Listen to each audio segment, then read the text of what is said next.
Dakle, hoće li Iran udariti po Izraelu? Malo prije sam pročitao da je došlo do eksplozija u bazi koju su iznajmili Izraelci ispred obala Eritreje. Postoji jedan mali arhipelag otoka nenastanjeni. Tamo su još 90. 96. 7. tadašnji predsjednik Eritreje je iznajmio Izraelu da oni mogu staviti svoju bazu za njuškanje tamo. Jer su ovi vjerojatno davali oružje Eritreji, Izraelu. I na vrhu, 3018 metara vrh Eritreje, to je malo dalje tamo od obale, su oni također uspostavili svoju bazu da bi odatle oni mogli njuškat ko prolazi Crvenim morem, da bi mogli njuškat preko Crvenog mora, i Jemen i Hute i tako dalje. I malo prije javlja da su zabilježene eksplozije na ovom arhipelagu, dakle nešto je pogodilo te izraelske baze, ili rakete ili dronovi od Huta vjerojatno, i na ovoj planini. Po meni, dakle, to je priprema, to je počelo, danas je, dakle, sad je ponedjeljak, jučer je bio mlađak, sad je mjesec počeo rasti, to je jako važno. U istočnom svijetu, u islamskom svijetu oni drže do toga. Zapadni svijet je to sve zaboravio. Važno je da imaju mobitele. Počeo je rasti mjesec, to je nova energija, novi početak, tako da bi može se lako desiti udar na Izrael mogao biti večerac s ponedjeljka na utorak ili moguće utorak na srijedu, ne znam, ali veoma je blizu. Ministar vanjskih poslova Irana je danas pozvao ove strane koji su tamo ataše, ambasadore i tako dalje, ne znam šta je tamo im saopćio u vezi ovog napada. Uglavnom, neće napad biti kao što je bilo ono u 4. mjesec. Ja vidim, to jučer pričam s prijateljom o tome, sinoć, a danas čitam da je iz Irana su došle neke informacije da neće biti nikakvog upozorenja Izraelu, ni ovima ni minuta prije. I da će udar doći bez ikakvog upozorenja i da neće biti nikakvih dronova prije, da 2-3 sata lete, da ovime vrem, ne.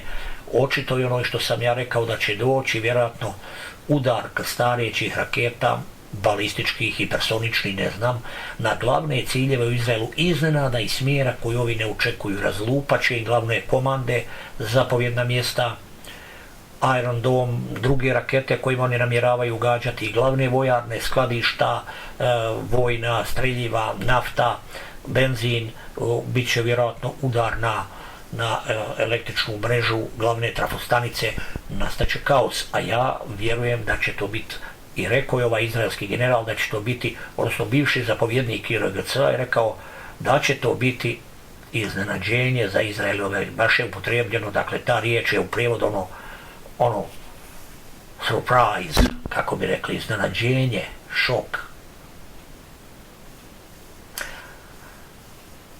Tako da vjerojatno bi moglo ili noćas ili sutra, jer Iran je na teren rasporedio i nove snage i rakete, ujedno ovi zapadni svi bježe iz Libanona, ambasade, ljudi ko može, obustavljeni su i letovi za Beirut, ali i Teheran, ali i Aman u Jordanu, Tel Aviv i tako dalje, jer se očito tamo približava sukob. I mislim da ovo neće biti napad Irana u smislu, pa eto malo da uzvratimo, mislim da će ovo biti kriplo za Izrael, da će veliku štetu nanijeti u prvom redu izraelskoj vojsci, izraelskoj ekonomiji, izraelskom normalnom obavještajstvu, infrastrukturi glavnoj, dakle električna mreža, voda, čuda, plin, nafta, i tako dalje. I to će biti u 2-3 vala, ja pretpostavljam najmanje u 3 vala udar. Neće biti kao zadnji put lete dronovi 3 sata pa ti znaš pa se spremiš, ne, sad će biti obrnuto. Doletit će neki veoma brzi projektili koji neće ni vidjet ni čut i razlupat će po Tel Avivu, po uokolo svim bazama, zapovjedništvima, moguće i ove zgrade sve glavne gdje je Mossad u Tel Avivu i ovo. I čak je IRGC stavio na naslovnu stranicu, mislim jučer u danu, sliku Netanjahua i šefa Mosada i dole stavio karte za odigrat. Dakle, da će ih gledat, tuknut, ako bude prilika, ako imaju dojavu gdje su točno, a oni su naravno pobjegli u onu bazu ispod Tel Aviva i onu veliki onaj protonuklearni bunker ispod Jeruzalema. A vjerojatno je to i povezano podzemnim tunelima i tako dalje. Uglavnom, nema nigdje nikog na ulicama Tel Aviva, nigdje nikog na plažama u Izraelu, svi su u podzemnim skloništima, ovi vidi se da vojska dovlači hranu, vodu, skloništa, nema grad Avetinski, sinoć neki Izraelac izišao na ulice Tel Aviva, svjetla rade, semafori rade, ono kad je navečer puna gužva, grad, nema nikog, on kaže ovo je Avetinski grad, ovo je Ghost City. Nigdje nikog na ulicama, ni auta, ni čovjeka. I tako je već nekoliko dana, tako je i večeras. Jer ih Iran roštilja na tihoj vatri i prži ono. Pa onda Izrael kaže, oni razmišljaju da oni napadnu Iran, izvrše oni preventivni udar, pa dobro, ajde pokušajte. Pa ćete vidjeti kakva džungla raketa i ognja će se na vas ručiti. Evo. Tako da vidimo, ujedno danas iza podneva je javljeno da je Šojgu doletio u Teheran, da se sastane tamo sa zvaničnicima, u prvom redu sa, dakle, svojim kolegom, šefom Vijeća nacionalne sigurnosti Irana, a vjerojatno je tu i neka poruka koju je poslao vjerojatno rukovodstvo rusko, Putin, rukovodstvo, ne znamo, možda Ajatolahu, tako da će on možda osobno tu poruku, o tome nećemo saznat ništa, to ništa neće biti objavljeno. Moguće će osobno predat poruku i poruku da Ajatolaha prenijet natrag Putinu i iranskom rukovodstvu. Ne znam, jer kad je nešto jako važno, oni ne koriste nikakve uređaje, čak ni najsigurnije satelitske kriptirane kanale, ne, nego izravno pošalju tekliča. Dakle, pošalju čovjeka. Iran inače, Rusija je Iranu dala veoma moćan sustav za elektronsko ratovanje, kojeg oni tamo, to su ogromne antene, idu u nebo, vozila, to je veoma moćan sustav i kažu najmoćniji vjerojatno na svijetu za ometanje. Ono, iznenadiš se kad pročitaš, kaže da je do 5000 km može ometati avione, čak ih ne samo ometat, nego kaže ugasiti motore, oštetiti ih, radiosisteme i tako dalje. Ogromne 43 metra velike masivne antene u nebo, 3-4 antene podignute vozila, ono izgleda onako kao iz nekog SF filma. I to vjerojatno treba ogromnu energiju koja se odašilje u nebo. Šta kaže točno da to može da registrira, dakle, sve radio izvore, radio, znači emitiranje na svim frekvencijama, da može ometati sva emitiranja na svim frekvencijama, avione, ovi neki kažu da može čak motor borbeni aviona ugasiti. Ne znam, vidjet ćemo, uglavnom moguće to je dostavljeno Iranu, moguće da to rade ruski na tome ovi stručnjaci. I još se nešto dostavlja jer je očito da još osim toga u Iran slijeću, kažu ovi da stalno slijeću avioni iz Rusije, moguće im dovlače avione Su-35S koji su im već trebali predat kao 26 tih aviona što su kupili, piloti su obučeni, bili su u Rusiji na obuci od prošle jeseni, vratili su se u Iran, a ovi su im isporučili samo 3 ili 4 aviona, neki kažu 60 tih aviona im trebaju isporučiti i moguće je da sad u ovim velikim miljušinima 96 i 76 dovoze i te avione, ono, rastavljene, pa ih na licu mjesta montiraju u iranskim podzemnim bazama. Iran je od njih kupio, koliko znam, i helikoptere ove 28-ice, AN-28 i još stvari je sad, je li se to možda žurno isporučuje, moguće još neke opreme, ne znam.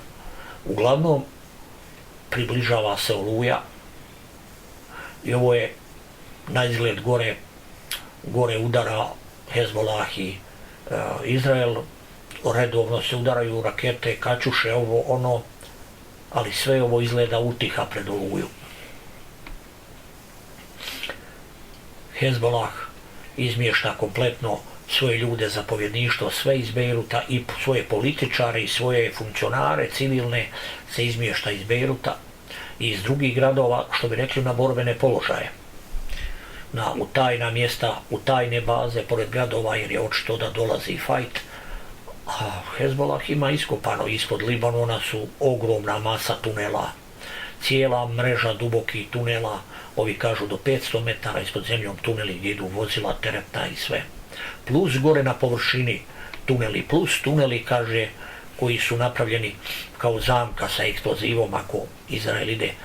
Ja se bojim da je Izrael svjestan da oni ne mogu napraviti puno u Libanonu, da bi oni mogli upotrijebiti druga neka oružja gore, jer oni ne mogu gore ništa napraviti, ni pješaštvom, ni tenkovima. To je preduboko ukopano, to je odavno spremano, to je cijeli teren prekriven minama, ogromnim minama ispod zemlje, cijeli tuneli, osim, znači, raketna oružja, sistemi. Tako da mislim da bi tu moglo biti jedan veliki fajt, jer je danas po nekim informacijama naredio ministar obrane Golant je naredio zapovjedniku izraelskog zrakoplovstva da avioni budu spremni, da zrakoplovstvo bude spremno u svakom času djelovat ako bude trebalo, znači i napadački, znači napasti negdje gdje, šta oni planiraju napasti, Iran, Hezbolah, Siriju, koga? Amerikanci tamo dovlače brodove ispred Izraela, pa će oni kao zaštititi. Ne možeš ti zaštititi ako ovi svi, a očito hoće jer je koordinirano, sruče rakete na Izrael. Ja mislim da tamo dolazi daleko veći napad nego je bio 13. 14. 4. I ova eksplozija ispred Eritreje, dole može biti da je to početak, da su Huti udarili dole ove izraelske baze raketama ili dronovima. Tako da ćemo vidjeti noćas šta se sve tu može dogoditi. Uglavnom je vidljivo da Zapad je uvučen silom prilika, dakle Izrael ga uvlači u to i Amerika, a Egipat i drugi pojedini arapske zemlje se gledaju distancirati. Egipat je rekao otvoreno da oni neće sudjelovati ni u kakvoj koaliciji sa Izraelom, tamo ni braniti Izrael, niti protiv Irana. Ministar egipatski je razgovarao s iranskim ministrom vanjskih poslova i oni su rekli da će oni biti neutralni Egipat, a onda ovi pojedini ljudi iz ovog takozvanog pokreta otpora kažu to ne treba ništa vjerovati Egiptu, to su jedni velion lažljivci prodani i tako dalje. Vidjet ćemo. Uglavnom Egipat na jedan način se želi očito ograditi, jer Egipat vidi da bi to mogu izbiti velik belaj i oni na jedan način žele sebe ograditi, ne upetljavati se u to. Sad kako će, šta će biti, vidjet ćemo šta će i kako Jordan, Saudijska Arabija, Emirati, dakle šta će oni i kako učiniti, jer je njih Izrael gleda ubući osim ove zapadne zemlje i tako dalje. Uglavnom ja vjerujem da Iran će, i to sad i sami izraelski novinari o tome govore, kaže, zašto mi mislimo da će Iran, kaže, kao i zadnji put reagirati. Moguće, kaže, da dođe napad otkud ne očekujemo i na način kakav ne očekujemo.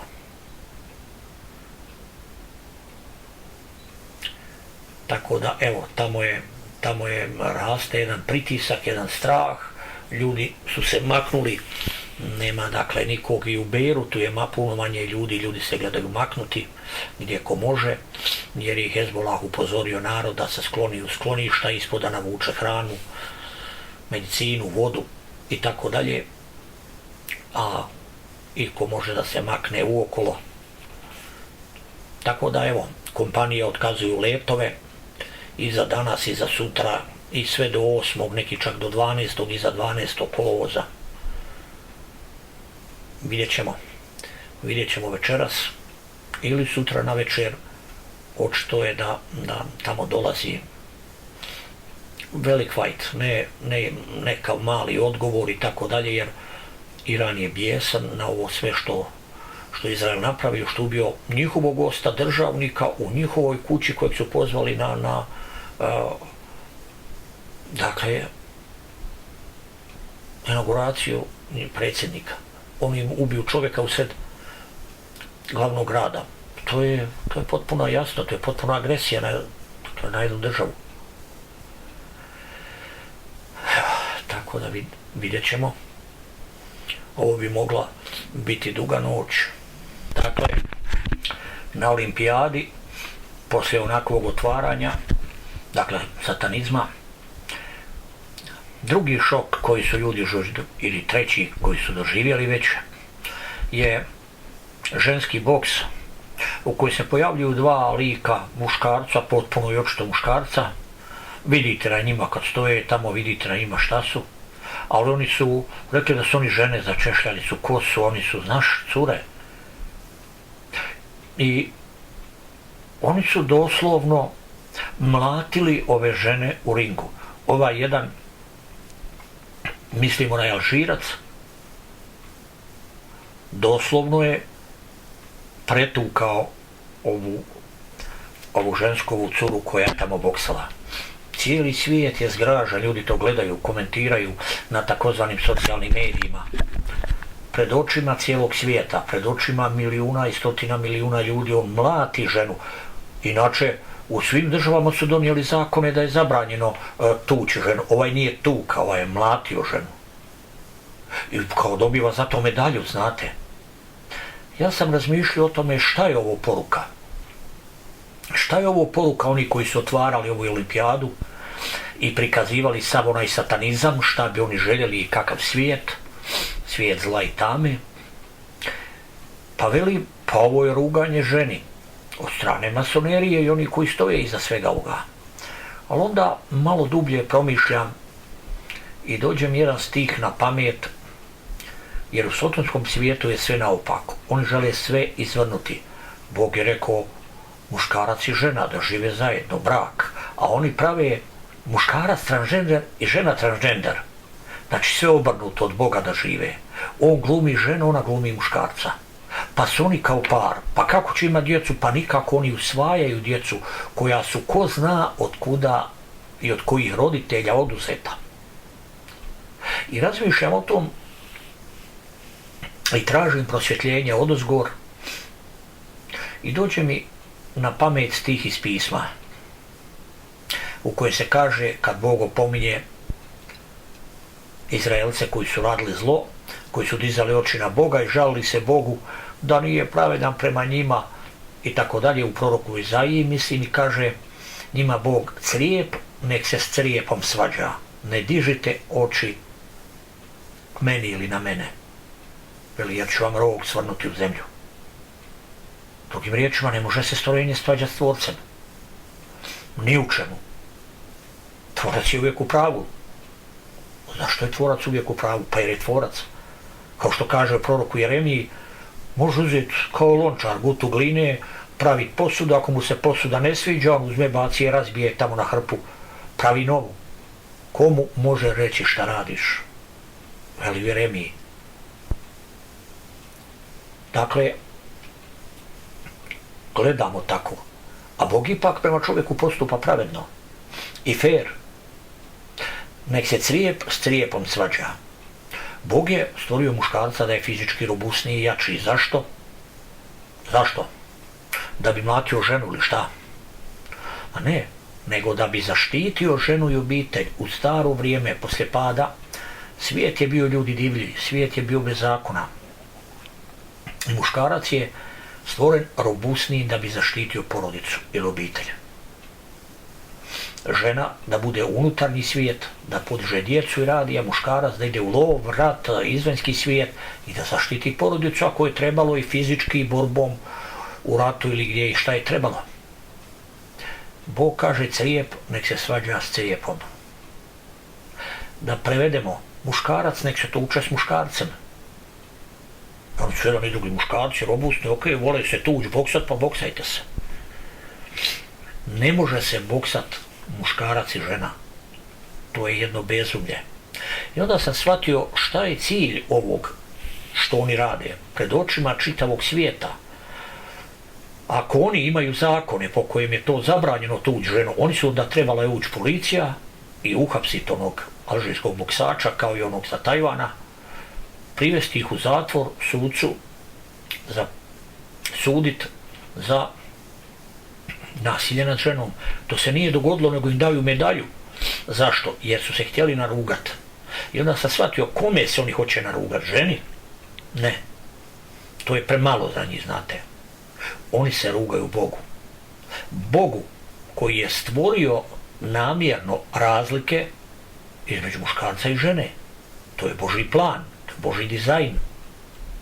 Oni hoće reći, Bog je pogriješio, nije dobro to napravio, mi ćemo to bolje napraviti. Evo pa će boksat muškarac koji glumi ženu sa ženom i prebit će je u ringu. Ona druga što je boksala s onim Tajvancem jednostavno odustala. Jadnica nakon 40 koliko sekundi je odustala, sjela na pod i plače. Ljudi, ovo se nikad nije dogodilo otkad postoji njihova ono glupa olimpijada koja je jedno poganstvo i slavljenje poganstva. Još starog grčkog svijeta. Sa nestankom helenskog svijeta u biti je nestala olimpijada i trebala je nestati jer je došao kršćanski svijet. Danas da je olimpijada ponovno uvedena u vrijeme, dakle, pobune u Francuskoj 1796. u vrijeme onog satanizma koji je izbio iz bezdana studenca, u vrijeme Jakobinske revolucije, tada izlazi na površinu olimpijada jer su demoni igrali kolo po Parizu i po Francuskoj. To nam samo znači da je počela propast kršćanstva. Crijep nek se tuče s crijepom, a ne veli, crijep nek se tuče sa, ne znam, tamo letvom, gredom, ne, pa ne može to. Crijep nek se tuče s crijepom, crijep se ne može tući ni s Bogom, ni sa ovim, ni sa onim, nego dakle sa ravnim sebi. Ovdje vidimo nešto strašno. To je pokušaj onih koji su organizirali ovu olimpijadu, namjerno i svjesno je organizirali da izazovu šok u svijetu, da ljudima prikažu, pa evo ljudi, ovo je pravo satanizam, ovo je ruganje Bogu. Oni hoće reći da je Satana pravi Bog, a da je biblijski Bog Otac Isusa Krista, on je po njima, dakle, tama. Oni biblijskog Boga zovu tama, a mi naravno njihovog Boga zovemo tama, njihovog lažnog svjetlonošu. Dakle, gledao sam malo snimak, jednostavno nije, čovjek to ne može gledati. To je doslovno nasilje. I sad to mnogi ljudi vidi komentiraju i na zapadu i tako dalje. Ovo je jedna neviđena blamaža. A šta ćemo se čuditi? Vidjeli smo sve i otvaranje, vidjeli smo druge sve stvari šta su se događale. Tako da je ovo jedna strahota šta se događa. Dobro je u komentarima stavio jedan Talijan na jednom velikom kanalu, mislim da je jedan Englez ili Amerikanac, je stavio tome komentar, jako dobro stavio je slike iz tog meča i tako i govori o tome svemu. On inače se bavi nekim sportom i znao kod nas javi isto jedan Talijan dole je stavio, kaže, evo, ja sam, kaže, boksač, koliko vidim, razumijem, profesionalni boksač talijanski, kaže, evo ja sam odlučio 15 dana ću bit kao ženska, evo ću fino, neću ništa puno, kaže, raditi ono kao muškarac, evo malo ću se uređivati to i izazivam ovu, pazite, boksačicu ovog Alžirca, izazivam ga da se boksamo. Ovaj Talijan je vjerojatno neki rmpalija od 100 kila. Baš mi bila želja, veli, da se boksamo, da ga ovaj prebije, ono. Eto, ja ću 15 dana, evo bit ću kao ženska, eto, pa ću proglasiti sebe da sam ja transgender žensko. Pa izazivam ga na meč. Ljudi su ono poludili. Pa su i drugi ljudi na to komentirali, jer ljudi su bili bijesni. Vidjet ću ono. Nije to ništa čudo. Mi smo došli u završnicu. U završnicu, dakle, velike borbe između dobra i zla, koja traje vijekovima, milenijima. I sad se približava finiš. Sad je bitka bez milosti. Kao što kaže u Otkrivenju, veli, đavao zna da samo malo još vremena ima. Veli, sišao je k vama, ka griješnicima, jel? i razgnjevio se veoma, znajući da vremena samo malo još ima. Da neće još moći dugo obmanjivati, jer netko će učiniti kraj njegovom kraljevstvu, njegove vlasti na ovoj zemlji. Evo, to sam htio reći, da čovjeka potrese kad to vidi dokle je došlo. Pred očima čitavog svijeta oni to slave, da lik prebija žensku i da dobiva onda medalju, on je kao pobjedio. To oni hoće izvrnut proklet svijet udaljen od Boga. Demonski svijet tame u kojem će sve biti izvrnuto, u kojem će svjetlo biti nazvano tama, dobro će biti nazvano zlom, zlo će biti uzdignuto kao dobro. To je svijet kakvog oni žele kreirati. Ali ja vjerujem po onome što je Bog objavio, da se to neće dogoditi, da će Bog prije toga, u vrijeme koje on odredio, kad zlo pokaže sve svoje finte i šta i kako hoće, da će Bog učiniti kraj i bit će to iznenada. Za apsolutnu većinu ljudi to će biti iznenada. Bog će veli naglo promijeniti svoj odnos prema čovjeku. Zlo će biti kažnjavano odmah, a ne sa odgodom. Pa kaže, srce sinova ljudskih kipti da čine zlo, zato jer nema odmah kazne. E pa vidite, uskoro proročanstvo je najavilo doće vrijeme kad će Bog naglo promijeniti svoj odnos prema čovječanstvu i kažnjavat će zlo odmah. Koliko još do toga ostalo, ja to ne znam, ali uskoro. Evo, to je htio sam to jedno razmišljanje o tom podijeliti, da je to bilo strašno, da mi se nije, jedan dio sam gledao, nisam htio uopće gledati to cijelo, jer to je, mislim, to je doslovno jedno naismijavanje Boga. Mislim, ovo je sablazan, ili riječ sablazan je preslaba. Eto, to se, dakle, događa u našem svijetu, jer smo mi to svi dopustili, pa se, eto, to događa. U Britaniji je jedan kaos poslije ubojstva dvije curice, ne znam, 5-6 je ranjeno, gdje je migrant izbio te curice nožem, djecu faktički ubio, i to gore se digla oluja. To je jedan kaos, to se pale zgrade, policijski uredi i tako dalje. A premijer Britanije, koji je jedan dakle, štakor pod kontrolom debelog Buba Švabe, se javi i on veli kako će on crackdown na te, to su fašisti jedni, veli, koji to rade, a ne kaže da su fašisti oni koji su ubili dvoje djece, nego ljudi koji su se digli, to su krajnja desnica, ali su ljudi bijesni, ljudi kažu šta mi imamo s krajnjom desnicom, pa dosta je više ovog da nam dolaze takozvani migranti, teroristi i ubijaju nam djecu. Pazite vi šta se događa s Britanijom. To je jedan raspad sistema, ali nije to u Britaniji samo, to je i u Francuskoj. To će biti u cijeloj Europskoj uniji.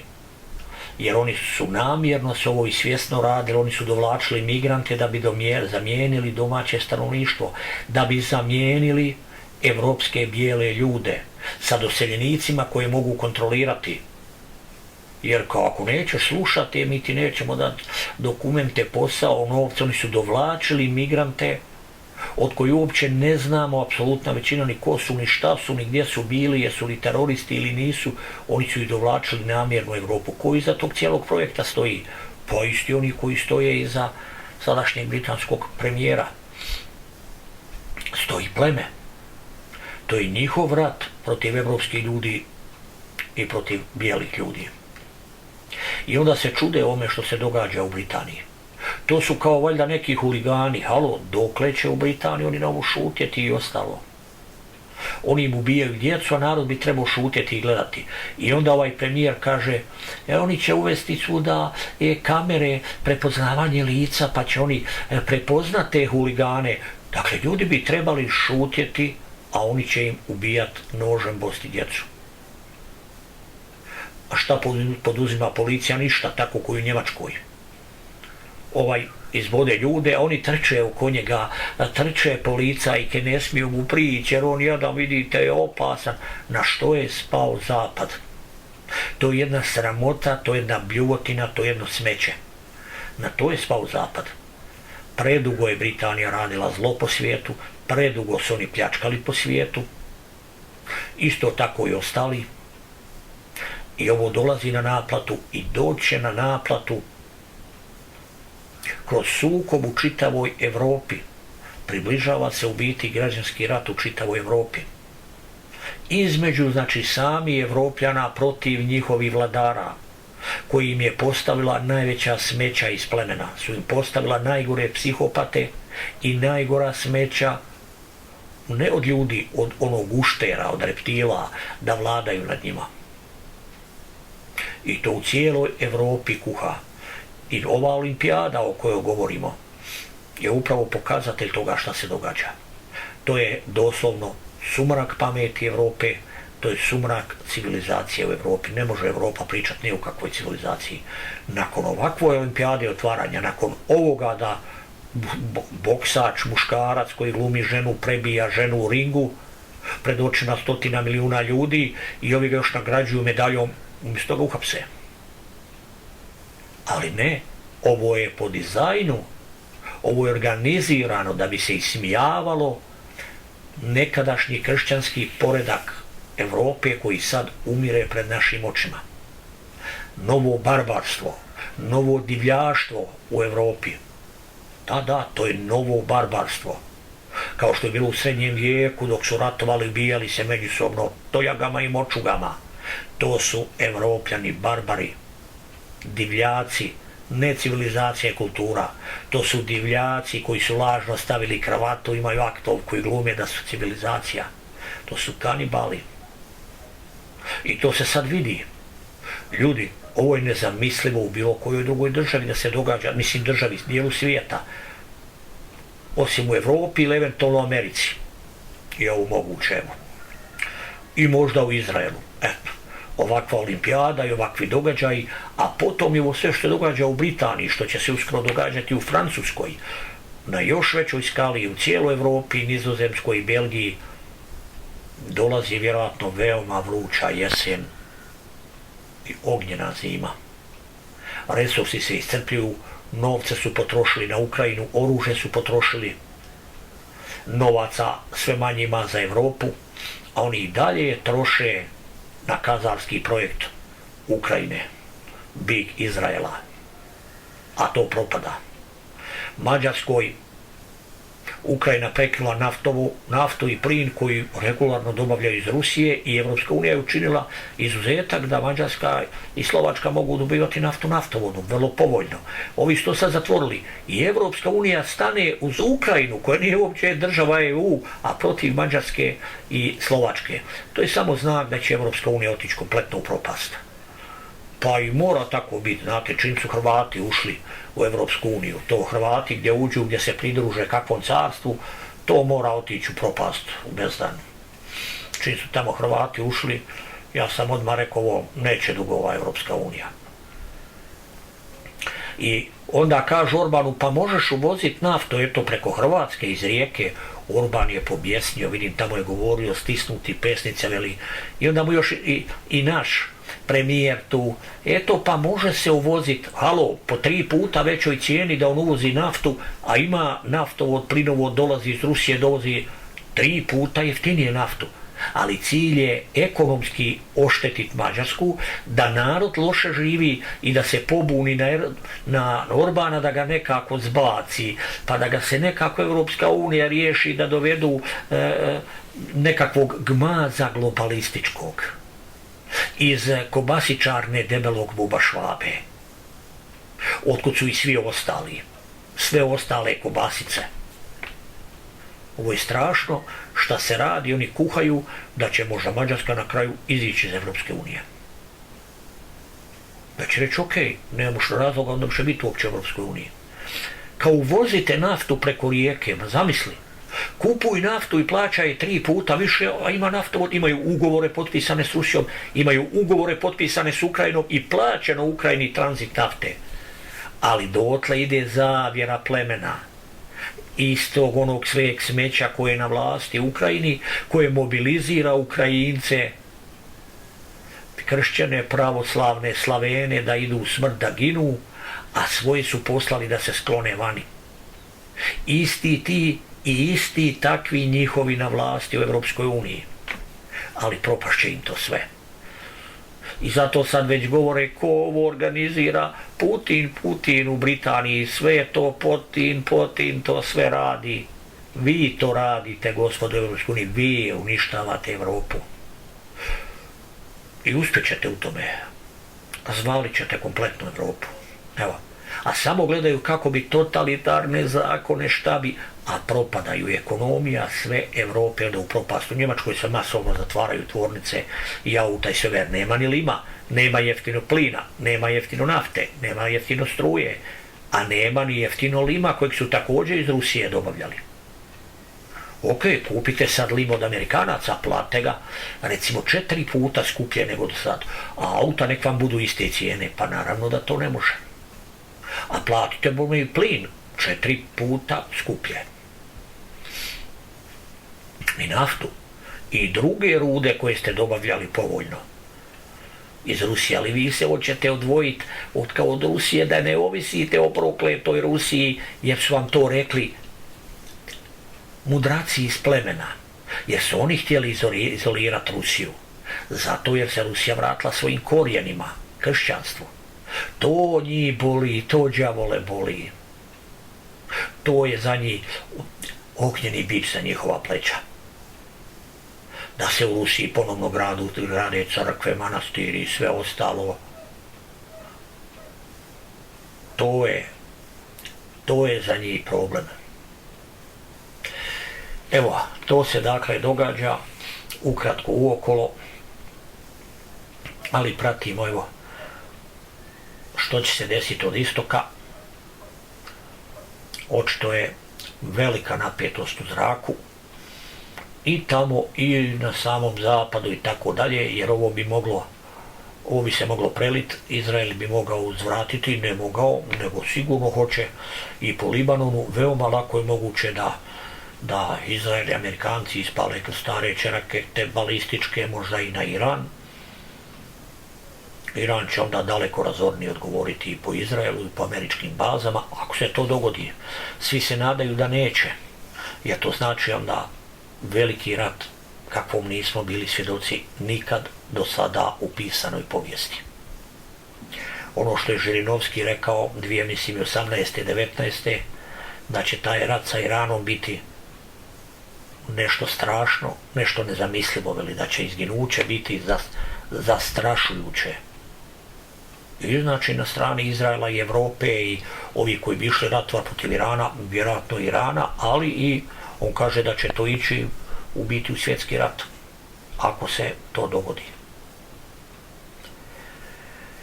Sad se svi toplo nadaju da neće, pa su pokušali utjecati na Iran, kao da malo simbolički nešto ispali, pa eto neće Iran više ništa simbolički, nego će žestoko udariti Izrael.